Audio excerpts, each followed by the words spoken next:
Новосибирск не первый раз принимает отборочный этап Лиги женского хоккея. Девчонки-любители, кто-то учится, кто-то работает. Завтра кто-то пойдет на работу, а сегодня вот все били за шайбу, забивали голы. На ваш взгляд, насколько важен вообще вот такой турнир, такая лига для развития массового спорта? Знаете, когда вы задали вопрос, сразу возникла в памяти фраза, когда любители создали у нас Ноев ковчег, а профессионалы создали Титаник. Вот честно скажу, я первые годы немножко скептически относилась к фанатичной преданности гризли хоккею. А вот уже 2 года подряд, наверное, я один из самых преданных фанатов женского хоккея.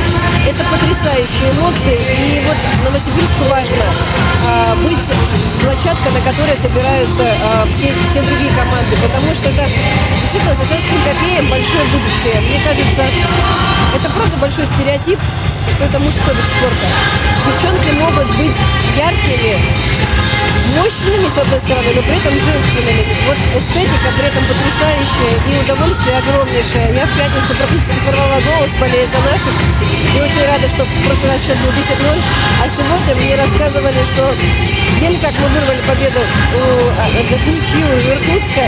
И мама одной из наших девчонок, она сидела на валидоле, потому что смотреть не могла. Вот честно, эмоции у любительского спорта, мне кажется, они даже более настоящие. Вот когда ты уже профессионал, ты действительно многие вещи знаешь, с детства этим занимаешься, и здесь, конечно, спорт – это большой спорт, это большие деньги.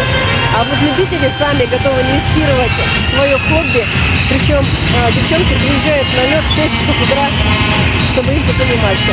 Поэтому я очень надеюсь, что и в следующем году и дальше Новосибирск будет той площадкой, на которую приезжают другие девочки.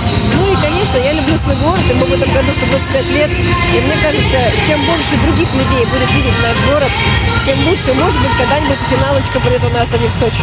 Я тоже буду очень рада. А что сказать мужчинам, тем, которые так морщатся при словосочетании женский хоккей, или, может, не хотят отпускать там своих жен, дочерей, подруг, чтобы они занимались? Я считаю, что нужно ходить на хоккей.